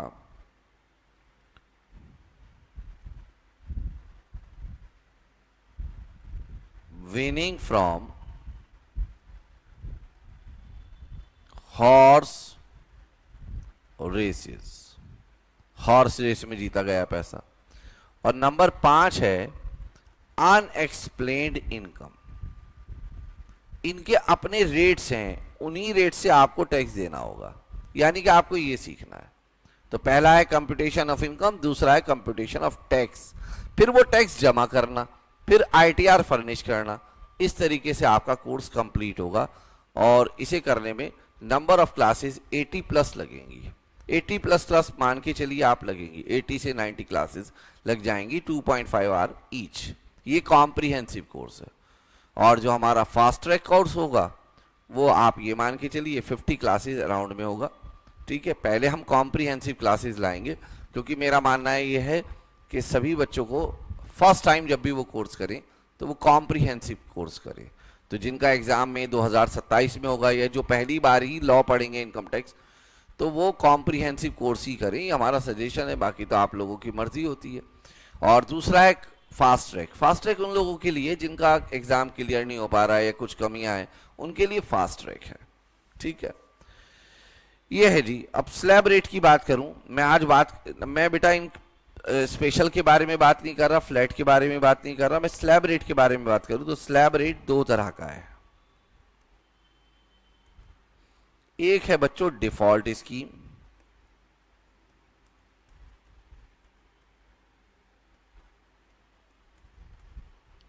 जो आई तो 2020 में थी मगर उसको डिफॉल्ट बनाया गया 2022 में पुराने लॉ में, इनकम टैक्स एक्ट 1961 में। वही स्कीम यहाँ पे भी कॉपी है नए लॉ में, इनकम टैक्स एक्ट 2025 में। और एक है नॉर्मल स्कीम, नॉर्मल या इसको हम ऑप्शनल स्कीम कहेंगे, ये हमारा लॉ है। जैसे यहां पे कहा जाएगा कि अगर आपकी इनकम 4 लाख रुपए तक है तो आपको टैक्स नहीं देना है, और जिस अमाउंट पे टैक्स नहीं देना होता उसको हम कहते हैं बेसिक एग्जेम्पशन। तो अभी ना जो मैं चार्ट आपको दिखा रहा हूं ये इंट्रो है बेटा। ये जो 2 चार्ट मैं आपको बनवा रहा हूं, पहला कंप्यूटेशन ऑफ इनकम का, दूसरा कंप्यूटेशन ऑफ टैक्स का, मेजर जो कोर्स है सिलेबस है वो यही है। अगर मैं आपसे बोल रहा हूं 80 क्लासेस लगेंगी तो आप मान के चलिए 65 क्लासेस इन्हीं 2 चीज़ों पे लगेंगी, ठीक है। तो एक मेजर पोर्शन है, बहुत सारी बातें हो सकती हैं कि मैंने बेसिक एग्जेम्पशन क्या बोल दिया। तो आप ये मान के चलिए कि 4 लाख रुपए तक अगर आप कमाएंगे तो बिल्कुल भी टैक्स नहीं लगेगा। ऑल द न्यूज़ वगैरह में आप सुनते होंगे कि 12 लाख तक टैक्स नहीं लगेगा, वो एक अलग चीज़ है, ठीक है। वो बेटा एक मिथ है। मिथ क्यों है वो मैं आपको बाद में बताऊंगा, अभी बात करना कुछ भी जल्दबाजी होगा। 4 लाख से ऊपर और 8 लाख रुपए तक आप कमाएंगे तो टैक्स 5% के रेट से लगेगा अगले 4 लाख पर।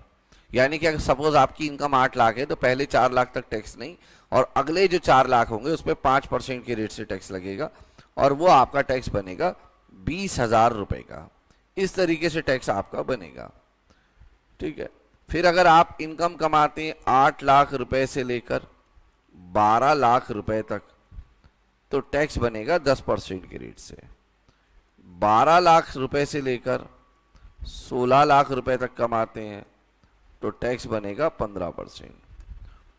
16 लाख रुपए से लेकर 20 लाख तक कमाते हैं तो टैक्स बनेगा 20%। 20 लाख रुपए से लेकर 24 लाख तक कमाते हैं तो 25%, और अगर 25 लाख से ऊपर लगेगा इनकम बनेगी तो आप 24 लाख से ऊपर बनेगा इनकम आपकी, तो आपको टैक्स उस इनकम पर 30% से देना है। सपोज करिए आपकी इनकम 25 लाख है, तो पहले 4 तक टैक्स नहीं, अगले 4 तक 5%, फिर नेक्स्ट 4 पर 10%, फिर नेक्स्ट 4 पर 15%, फिर नेक्स्ट 4 लाख पर 20%, फिर नेक्स्ट 4 लाख पर 25%, और जो 24 से ऊपर है 1 लाख, सपोज आपकी इनकम 25 लाख है तो उस पर 30%। इसीलिए जैसे जैसे इनकम बढ़ती जाएगी टैक्स बढ़ता जाएगा, इसीलिए इसको स्लैब रेट कहा गया है।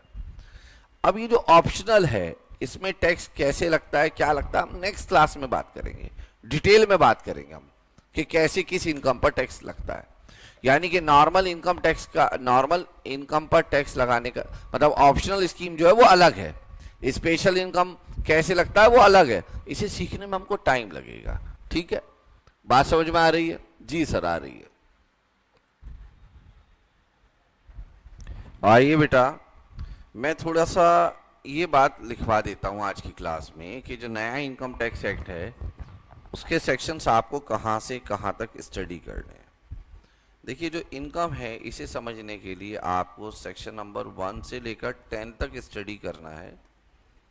एग्जेम्प्ट इनकम आपकी सेक्शन नंबर 11 और 12 में एग्जेम्प्ट इनकम है, और जो हेड्स ऑफ इनकम है, हेड्स ऑफ इनकम वो आपके सेक्शन नंबर 13 में है। सेक्शन नंबर 13 में हेड ऑफ इनकम के बारे में बात की गई है, यानी कि जो हेड ऑफ इनकम है, कौन कौन से हेड होंगे इनकम के, उसका सेक्शन नंबर 13 है, ठीक है। और कौन सी इनकम इनकम नहीं मानी जाएगी वो सेक्शन नंबर 14 है। मतलब हेड ऑफ इनकम 13 में है, और जो इनकम आपकी ग्रॉस टोटल इनकम का पार्ट नहीं बनेगी वो 14 में है, और उसके अंदर एग्जेम्प्ट इनकम 11 और 12 में है। सैलरी की इनकम के सेक्शंस हैं 15 से लेकर, ये मैं सारे एक काम करता हूँ यहाँ ऊपर डाल देता हूँ सेक्शंस, तो इसका सेक्शन नंबर है 13, इसका है 15 से लेकर 19 तक। मैं इनकम टैक्स एक्ट 2025 की बात कर रहा हूँ। हाउस प्रॉपर्टी के हैं 20 से लेकर 25 तक। पुराने लॉ में सेक्शंस के नंबर अलग थे, ठीक है ना। यहाँ पर हैं 26 से लेकर 66 तक, यहाँ पर हैं 67 से लेकर 91 तक, और इनकम फ्रॉम अदर सोर्स में 92 से लेकर, अगर मैं गलत नहीं हूँ तो 100 तक होने चाहिए इसके, 92 से 100 तक। चेक कर लेते हैं एक बार। तो बच्चों इसके जो सेक्शंस हैं अदर सोर्स के वो हैं 92 से लेकर 96 तक या 95 तक हैं। मैं 100 कह रहा था, 95 तक, और ये हैं क्लबिंग के 96 से 100 तक। इसके बाद अगर हम सेट ऑफ की बात करें तो इनकम टैक्स एक्ट में 108 से लेकर 121 तक इसके सेक्शंस हैं, और जो डिडक्शन के सेक्शंस हैं वो नए लॉ में 122 से लेकर 154 तक सेक्शंस हैं।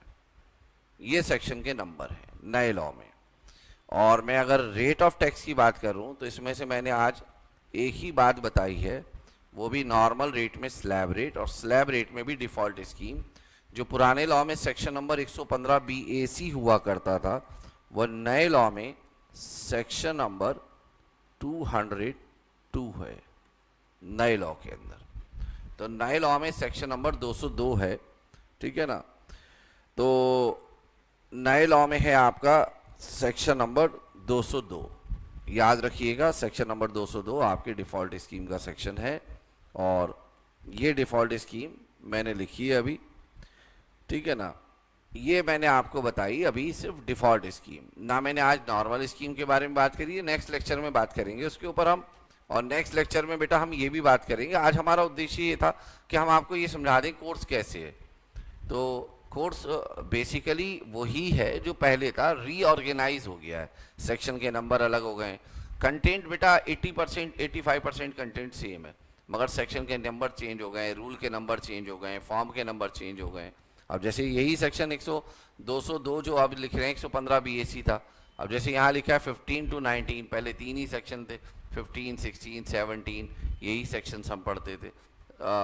सैलरी के लिए, हाउस प्रॉपर्टी के लिए 22 से लेके 27 तक स्टडी करते थे, बिजनेस के लिए 28 से 44 तक। तो ये सेक्शन के नंबर चेंज हो गए, और ये सारे सेक्शन के जो नंबर लिखे हैं मैंने, ये लिखे हैं मैंने पुराने वाले इनकम टैक्स एक्ट के लिए, नए वाले इनकम टैक्स एक्ट 2025 के लिए, ठीक है ना। तो इनकम टैक्स एक्ट 2025 में तो जो आपके सेक्शंस हैं वो मैंने आपको कुछ डिक्टेट किए, 4 चीज़ें हमारे कोर्स में, ठीक है। एक इसमें बात आ रही थी फॉर्म नंबर को लेकर, जैसे हमने बात की थी कि जो फॉर्म नंबर है, पुराना जो फॉर्म नंबर होता था पैन का, वो फॉर्म नंबर दोस्तों 49A था ओल्ड लॉ में। अब ये जो फॉर्म नंबर है, याद ना भी हो चलेगा, ठीक है, ये फॉर्म नंबर 93 हो गया है। ये मैं बात कर रहा हूँ इनकम टैक्स एक्ट 2025 की, यानी कि इनकम टैक्स एक्ट 2025 के अकॉर्डिंग आप फॉर्म नंबर 93 देखना, वो फॉर्म नंबर 93 पैन नंबर का फॉर्म है, ठीक है। इसी प्रकार से टैक्स पेमेंट का जो चालान है उसका फॉर्म नंबर 280 होता था। अभी वो टैक्स पेमेंट के चालान के जो नंबर हैं वो क्या होंगे क्या नहीं होंगे, वो भी हम आपके साथ अभी डिस्कस करते हैं।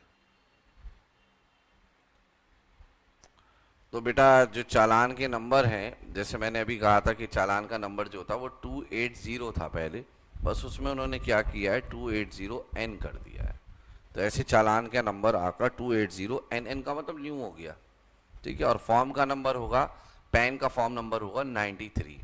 और ये कुछ मैंने आपके साथ सेक्शंस रखे हैं, और सेक्शंस हैं बेटा 1 to 10 इनकम के, 11 और 12 एग्जिम्ट इनकम के, 13 हेड का, 14 नॉट टैक्सेबल का, 15 to 19 salary, 20 to 25 house property, 26 to 66 business, 67 to 91 capital gain, 90 to 95 other source, then clubbing, then set off deductions, और ये टोटल इनकम। और डिफ़ॉल्ट स्कीम का सेक्शन 202 है। आज हमने आपसे ये बात की है, ठीक है। और बाकी बात हम नेक्स्ट लेक्चर में आपसे करेंगे। नेक्स्ट लेक्चर में हम इसी चीज़ को आगे बढ़ाएंगे और बेसिक बातें करेंगे, जैसे फ्लैट रेट में कौन कौन से रेट आएंगे, उनका सेक्शन नंबर क्या है, कैपिटल गेन पर किस रेट से टैक्स लगेगा, लॉटरी पर किस रेट से टैक्स लगेगा, विनिंग फ्रॉम ऑनलाइन गेमिंग पर कैसे टैक्स लगेगा। यानी कि हमें सबसे पहले बेटा ये जो चार्ट आपको स्क्रीन पे दिखाई दे रहा है ये सीखना है। जब हमें इनकम कंप्यूट करनी आ जाएगी तो फिर उस पर टैक्स कंप्यूट करना सीखना है। अब ये जो नॉर्मल रेट है ये as per type of assessee लगते हैं, मतलब अगर आप इंडिविजुअल या HUF हैं तो स्लैब रेट, अगर आप कंपनी या पार्टनरशिप फर्म है तो फ्लैट रेट। और ये जो लगते हैं ये लगते हैं एज पर टाइप या आप कहिए नेचर ऑफ इनकम। जैसे कैपिटल गेन पर स्पेशल रेट लगेगा, लॉटरी इनकम पर स्पेशल रेट लगेगा। अब चाहे वो कैपिटल गेन अर्न करने वाला या लॉटरी इनकम अर्न करने वाला कोई इंडिविजुअल हो या पार्टनरशिप फर्म हो, उन पर स्पेशल रेट लगेगा। मतलब ये जो 5 आप और भी हैं स्पेशल रेट वाली इनकम, मगर आपके कोर्स में ये 5 हैं। अगर आपको इनमें से कोई इनकम हुई है और आप कौन हैं, इंडिविजुअल हैं, HUF हैं, पार्टनरशिप फर्म है, कंपनी है, इससे कोई फर्क नहीं पड़ेगा, आपको स्पेशल रेट से टैक्स देना होगा। तो ये सब सीखने में हमको टाइम लगेगा, ये 1-2 दिन का काम नहीं है, ठीक है। अब जैसे कैपिटल गेन है तो इसमें 2 तरह के कैपिटल गेन आएंगे, long term capital gain, short term capital gain. इनमें क्या डिफरेंस होता है, इसके अंदर हमको क्या सीखना है, इसमें टैक्स का रेट क्या होगा, है ना। टैक्स के रेट से भी पहले तो हमको इनके सेक्शंस पता होने चाहिए, सेक्शन का नंबर कौन सा अप्लाई होगा, फिर टैक्स का रेट क्या होगा, फिर वो जो बेसिक एग्जेम्पशन थी 4 लाख रुपए की, उसका बेनिफिट मिलेगा नहीं मिलेगा, मतलब पूरी कैलकुलेशन सीखनी है डिटेल में, ठीक है। फिर नॉर्मल स्कीम कब लगती है, नॉर्मल स्कीम ऑप्ट करेंगे तो क्या बेनिफिट है, क्या डिसएडवांटेजेस हैं, है ना। तो हमें बेटा मैंने जैसे बताया, नंबर 1 इनकम कंप्यूट करना और नंबर 2 टैक्स के रेट कंप्यूट करना। और टैक्स के रेट में 2 रेट, नॉर्मल रेट और स्पेशल रेट। नॉर्मल रेट आप किस तरह के असेसी हैं इस बात पे डिपेंड करता है। नॉर्मली हमारे कोर्स में इंटरमीडिएट लेवल पर इंडिविजुअल के बारे में इनकम टैक्स कैलकुलेशन करने के लिए आता है, फर्म और कंपनी के लिए इनकम टैक्स कैलकुलेट करने के लिए ना के बराबर आता है। यानी कि आप याद रखिएगा, सोल प्रोप्राइटरी कंसर्न या इंडिविजुअल के लिए इनकम कैलकुलेट करना इंटरमीडिएट लेवल पर पूछा जाता है, और उसकी कैलकुलेशन या तो डिफॉल्ट स्कीम में होगी या नॉर्मल। क्वेश्चन में कुछ नहीं कहा गया होगा तो डिफॉल्ट स्कीम से कैलकुलेशन करनी है, सेक्शन नंबर 202 है। नॉर्मल स्कीम क्या होती है, नॉर्मल स्कीम में टैक्स के रेट क्या होते हैं, उसमें स्लैब रेट क्या होती है, वो सब हम नेक्स्ट क्लास में देखेंगे। आज के लिए इतना ही, नेक्स्ट क्लास में मुलाकात करते हैं। और जब आप 2, 3, 4 लेक्चर देखेंगे तो आपको समझ में आएगा इनकम टैक्स लॉ है क्या, इनकम टैक्स एक्ट 2025 क्या कहना चाहता है। तो अगर मैं नट शेल कहूँ तो इनकम टैक्स एक्ट 2025 रीऑर्गेनाइज किया गया है, इनकम टैक्स एक्ट 1961 को ज़्यादा सिंप्लीफाई किया गया है, जहाँ पे डबलिंग हो रही थी पॉइंट्स को उनको हटाया गया है, ज़्यादा क्लैरिटी लाई गई है। ये हमारी गवर्नमेंट का कहना है कि इनकम टैक्स एक्ट 2025 को ज़्यादा कंसाइज, सिंप्लीफाइड और शॉर्ट किया गया है और रीऑर्गेनाइज किया गया है। इसका मतलब ये नहीं कि किसी ने इनकम टैक्स एक्ट 1961 स्टडी किया तो वो बेकार हो जाएगा। अभी हमें बहुत कुछ सीखना है, और ये जो ये क्लास है प्रॉपर, आगे चलकर हम इसको डिटेल में सीखेंगे। आज के लिए इतना ही, फर्स्ट क्लास में इतना ही, नेक्स्ट क्लास में बात करेंगे। तब तक के लिए बाय बाय।